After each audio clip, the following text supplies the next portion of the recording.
तो हमारा जो नेक्स्ट टॉपिक है वो है सुपरपोजिशन, प्रिंसिपल ऑफ सुपरपोजिशन के बारे में बात कर रहे हैं यहाँ पे। तो काफ़ी नॉर्मल सा इसका स्टेटमेंट है, 2 और मोर वेव कैन ट्रेवल साइमल्टेनियसली। जो 2 या 2 से ज़्यादा वेव एक साथ ट्रेवल करें, ठीक है, एक साथ इन अ मीडियम, मीडियम एक ही होना चाहिए, कोई भी सिंगल, जैसे कि मैं एयर मीडियम की बात कर लेता हूँ। जब 2 या 2 से ज़्यादा वेव एक ही मीडियम में ट्रेवल करें simultaneously without affecting the motion, और वो एक दूसरे के मोशन को क्या करें, अफेक्ट भी ना करें। समझ रहे हो? मतलब एक तो होता है कि एक वेव दूसरे वेव की मोशन को इफेक्ट करती है। यहाँ पर क्या बोल रहा है कि एक वेव दूसरे वेव के मोशन को इफेक्ट ना करे, without affecting the motion of the one another, एक दूसरे के मोशन को इफेक्ट नहीं करनी चाहिए। सो resultant displacement of each particle of the medium at any instant is equal to the vector sum of the displacement produced by the two waves separately।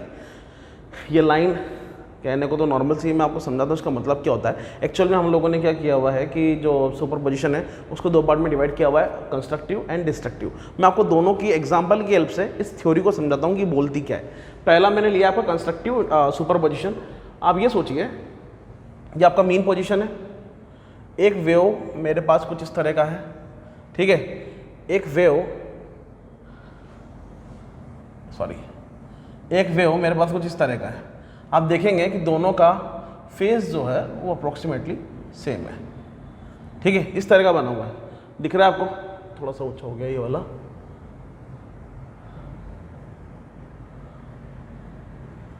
ठीक है, इस तरह का एक वेव बनाया हुआ है मैंने।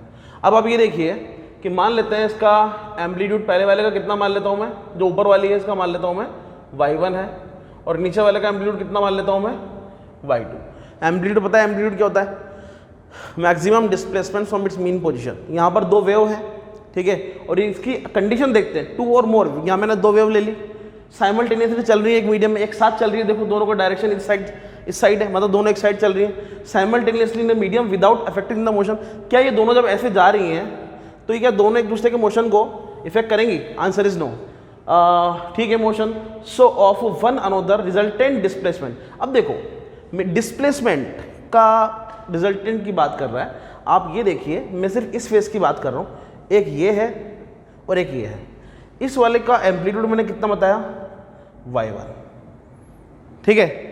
आपको अगर एम्पलीट्यूड का डेफिनेशन याद है तो उसमें बोला हुआ था उसने डिस्प्लेसमेंट, मैक्सिमम डिस्प्लेसमेंट। तो उसने क्या बोला? Resultant displacement. एक डिस्प्लेसमेंट हो गया कितना मेरे पास? y1। एक कितना हो जाएगा मेरे पास? y2। तो क्या ये दोनों अलग अलग डिस्प्लेसमेंट है दोनों वेव के? सोच कर देखिए। आप बोलेंगे यस y1 अलग है, y2 अलग है, और मुझे साफ साफ दिख रहा है कि y1 जो होगा वो कुछ इस तरह का है। हाँ जी है। अब क्या करें? इसने बोला कि resultant displacement of each particle. अगर मैं इन दोनों डिस्प्लेसमेंट का रिजल्टेंट निकाल लूँ, क्या मैं निकाल सकता हूँ? रिजल्टेंट की बात कर रहा है ना, इन दोनों का रिजल्ट। अब इन दोनों का रिजल्टेंट क्या होगा पहले सोच कर देखिए। मेरे पास अलग कलर का मार्कर नहीं है अभी अवेलेबल। इन दोनों का रिजल्टेंट क्या होगा? इन दोनों के बीच में कहीं क्या बोलते हो, होगा या नहीं होगा? ये डार्क वाली जो लाइन बनाई हुई है ये रिजल्टेंट डिस्प्लेसमेंट है, उसको मान लेता हूँ मैं कितना? y। होगा या नहीं होगा? ऊपर वाला y1, नीचे वाला y2, बीच वाला जो मैंने डार्क से किया हुआ है हो गया इनका रिजल्टेंट डिस्प्लेसमेंट। इसको मैंने बोला y। रिजल्टेंट डिस्प्लेसमेंट कहाँ गया? Resultant displacement of each particle of the medium at any instant, किसी भी इंस्टेंट हो सकता है वो, is equal to the vector sum of the displacement produce. Vector sum, इन दोनों को क्या करना है मुझे? वेक्टर सम करना है, produce by the two wave separately, ठीक है। मतलब इन दोनों क्या करूं? Vector sum. अब बड़ा आसान है ये कंस्ट्रक्टिव की बात कर रहा हूं मैं यहाँ पे। आप देखिए, अब इसका अगर मैं रिजल्टेंट निकालूंगा तो रिजल्टेंट ऐसा कुछ होगा बीच में, इन दोनों वेव के बीच में। तो बीच वाला वेव हो क्या इनका रिजल्टेंट? उसका रिजल्टेंट कितना आएगा? y is equal to y1 plus y2। ये कर दो, वेक्टर सम लगा दो, ये लो, दिमाग लगाना नहीं इसके अंदर। ये कंस्ट्रक्टिव सुपरपोजिशन है, ठीक है। एक वेव दूसरे के ऊपर चल रही है, दोनों एक दूसरे के मोशन को इफेक्ट नहीं कर रही है, ठीक है। बात करते हैं पॉइंट नंबर 2, वो है मेरा डिस्ट्रक्टिव सुपरपोजिशन। इसमें क्या होगा?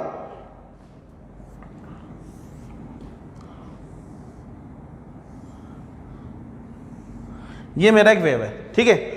अब मैंने बोला कि इसका जो डिस्प्लेसमेंट है मीन पोजीशन से अगेन कितना ले लिया मैंने? y1, ठीक है। एक और वेव मैं ले लेता हूं और आपको मैं रियलाइज भी करा देता हूं कि ये वाला जो है वो पार्ट कितना है आपका? y2। और यहां से क्लियरली दिख रहा होगा कि y1 नीचे वाले केस में y1 अगेन बड़ा किया है मैंने y2 से, होगा या नहीं होगा। अब इन दोनों का जो फेज है वो अलग अलग है, एक ऊपर चल रहा है एक नीचे चल रहा है, डिफरेंस आ रहा है, ठीक है। अब इन दोनों का रिजल्टेंट डिस्प्लेसमेंट अगर मैं निकालूं तो कितना होगा, देखिए ये बड़ा है छोटा है, तो मैं क्या करूंगा again y is equal to y1 minus y2 होना चाहिए, और जिनका रिजल्टेंट डिस्प्लेसमेंट आएगा वो कितना होगा, ये मैं डार्क से यहाँ कर देता हूँ बीच में, होगा या नहीं होगा,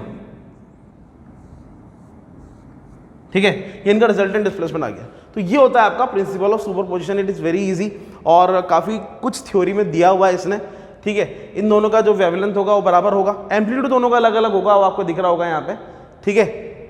और अगर मैं निकालूंगा वैल्यू इसका रिजल्टेंट का तो इतना इतना आएगा, ये माइनस में आएगा और ये प्लस में आएगा, ठीक है। इंटेंसिटी से भी रिलेट कर सकते हैं, इंटेंसिटी का क्या रिलेशन होता है, एम्पलीट्यूड का whole square, intensity is equal to कितना होता है एम्पलीट्यूड का होल स्क्वायर, रिजल्टेंट निकाल सकते हैं यहाँ पे, ये रिजल्टेंट एम्पलीट्यूड दिया हुआ है ये और ये रिजल्टेंट है, निकाल सकते हैं इसका वैल्यू यहाँ से, नीड नहीं है, हमारा जो सिलेबस है यहीं तक है, मैं बस ऐसे ही बता रहा था आपको, ठीक है। तो ये होगा आपका प्रिंसिपल ऑफ सुपरपोजिशन, काफ़ी आसान थ्योरी है, एक बार पढ़ के ज़रूर देखिए समझ में आ जाएगा। तो हमारा जो नेक्स्ट टॉपिक है वो है इंटरफेरेंस ऑफ वेव, जहाँ पर क्या लिखा हुआ है डेफिनेशन, पूरा थ्योरेटिकल है, बहुत ज़्यादा मतलब डिटेल में नहीं है, थ्योरेटिकल है। Two wave of same wavelength, दो वेव जिनका वेवलेंथ क्या हो सेम हो, वेवलेंथ समझते हैं आप, length of one complete cycle, ये यहाँ से यहाँ तक का, तो ये वाला जो पार्ट है वो वेवलेंथ लैम्डा कहलाता है ना, ठीक है। तो उसने क्या बोला, two wave of same wavelength superimpose in a medium, क्या कर रही है एक वेव दूसरी वेव में क्या कर रही है सुपर इम्पोज कर रही है in a medium, the result redistribution of energy in the form of region of maximum minimum intensity. देखो अभी थोड़ी देर पहले हमने कंस्ट्रक्टिव डिस्ट्रक्टिव सुपरपोजिशन पढ़ा था, ठीक है। इसने क्या बोला, मैक्सिमम एंड मिनिमम इंटेंसिटी, आपको मैंने एक रिलेशन बताया था अभी, I is equal to amplitude का whole square, intensity is equal to amplitude का होल स्क्वायर। कंस्ट्रक्टिव में हमने क्या पढ़ा था y1 प्लस y2, और डिस्ट्रक्टिव में हमने क्या पढ़ा था y is equal to y1 minus y2, की क्लियर है। इस कंडीशन में क्या बनेगा, मैक्सिमम इंटेंसिटी होगी या नहीं होगी, पहले ये देखिए, in the form of region of maximum minimum intensity. इस केस में जब दो साउंड वेव सुपर इम्पोज करेगी और कंस्ट्रक्टिव सुपरपोजिशन बनेगा तो यहाँ पर इंटेंसिटी मैक्सिमम होगा या नहीं होगा, पहले ये सोचिए, ठीक है। और जब डिस्ट्रक्टिव बनेगा तो क्या होगा, इंटेंसिटी मिनिमम होगा या नहीं होगा, ये सोचिए।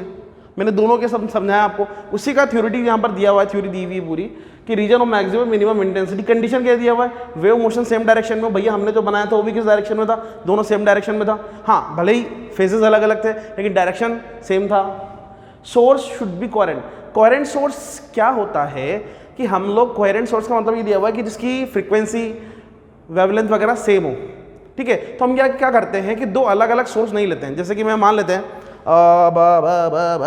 क्या करें, हम ये करते हैं कि मैं दो सोर्स काम में ले लेता हूँ S1 और S2 बिल्कुल सेम। कोहेरेंट सोर्सेस का मतलब ये नहीं कि दो अलग अलग ले रहा हूँ, मैं बता रहा हूँ यहाँ पर दो अलग अलग सोर्स ले रहा हूँ, कंडीशन बनाइए, और दोनों मान लेते हैं येलो कलर के हैं, ठीक है, ये भी किसका है येलो, सेम वोट के, सब कुछ सेम है।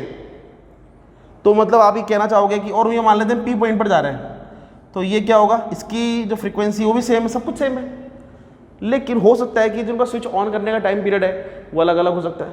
तो क्या ये दोनों ऐसा करेंगे, इनका फेसेस अलग अलग हो सकते हैं इस कंडीशन में, क्या सोचते हो? सब कुछ सेम है, वेवलेंथ सेम है, क्योंकि कलर सेम लिया है, वेवलेंथ सेम है, फ्रीक्वेंसी सेम है, सब कुछ सेम है, लेकिन कहीं ना कहीं किसी ना किसी पॉइंट पर ये क्या होंगे, डिफरेंट होंगे। इसलिए हम क्या करते हैं, सिंगल सोर्स काम में लेते हैं, सिर्फ एक सोर्स। हम यहाँ दो सोर्स काम में ना लेकर क्या करते हैं, सिर्फ एक सोर्स काम में लेते हैं।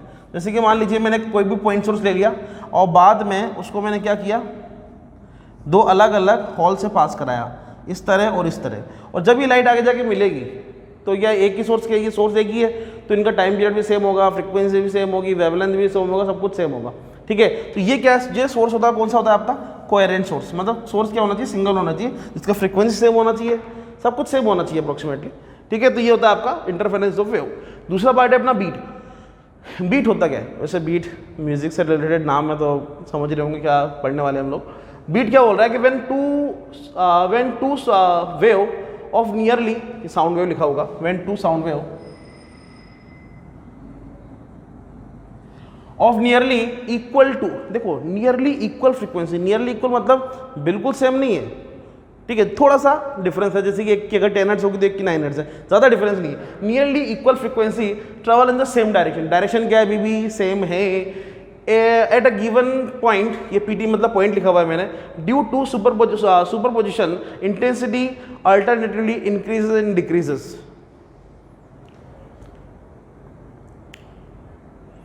क्या बोल रही है, बड़ा आसान है। ने क्या बोला कि दो सोर्स है मेरे पास, दोनों का फ्रिक्वेंसी बिल्कुल सेम नहीं है, थोड़ा सा अलग है। अब थोड़ा सा अलग है मतलब कहीं ना कहीं दोनों में डिफरेंस रहा होगा, मतलब दोनों में से एक बड़ा होगा एक छोटा होगा, ठीक है। तो उसने क्या बोला कि जब फ्रीक्वेंसी मैंने एक जो सोर्स है उसका फ्रीक्वेंसी मैंने मान लिया f2, एक का मान लिया f1 और इसका डिफरेंस निकाला, ठीक है। तो ये जो इसने कहा है कि जो डिफरेंस है बहुत छोटा है, हमने तो बोल दिया नियरली इक्वल टू, लेकिन इसने क्या बोला कि दोनों का डिफरेंस है approximately not more greater than 10 hertz, मतलब 10 हर्ट्ज से बड़ा नहीं होना चाहिए। एचसी वर्मा बुक में अगर आप जाएंगे तो वो 16 हर्ट्ज दिया होगा, ठीक है। आप डीसी पांडे में जाकर देखेंगे तो 10 हर्ट्ज दिया हुआ है, तो हम लोगों ने इसके बीच का लिया हुआ 10 हर्ट्ज। कुछ बुक्स में 8 हर्ट्ज भी लिखा हुआ है कि डिफरेंस 8 हर्ट्ज से बड़ा नहीं होना चाहिए। अब देखो जैसा जिसका नॉलेज, ठीक है, हम बुक्स पढ़कर काम कर रहे हैं, तो मैंने इनका बीच का लिया है यहाँ पर 10 हर्ट्ज। f2 माइनस f1 कितना लिया है मैंने, ग्रेटर देन 10 हर्ट्ज से ज़्यादा नहीं होना चाहिए। अप्रोक्सीमेटली इतना होगा तो चलेगा, मतलब दोनों वेव के बीच का जो फ्रिक्वेंसी का डिफरेंस है वो इससे ज़्यादा नहीं होना चाहिए, ठीक है। तो ये हो गया आपका बीट। एक होता है आपका standing wave. Standing wave stationary wave बोलो, बात एक ही है। When two wave of same frequency, यहां पर फ्रीक्वेंसी क्या है, सेम है। अच्छा, इसका जो एम्पलीट्यूड है वो क्या होना चाहिए, एम्पलीट्यूड क्या होना चाहिए, सेम। यहां पर एम्पलीट्यूड सेम होना चाहिए, यहां पे भी एम्पलीट्यूड क्या है, सेम, और फ्रीक्वेंसी भी क्या है, सेम। यहां पर फ्रीक्वेंसी अलग है, एम्पलीट्यूड सेम है। एम्पलीट्यूड दोनों में सेम है, फ्रीक्वेंसी एक में अलग है, एक में सेम है, ठीक है। Travelling along the same path in opposite direction. देखो अगर मैं बीट की बात करूं तो बीट में जो वेव थी वो दोनों क्या कर रही थी, सेम डायरेक्शन में जा रही थी। लेकिन स्टैंडिंग वेव में क्या होगा, एक इधर जाएगी तो एक उसके अपोजिट डायरेक्शन में आएगी, इस तरह।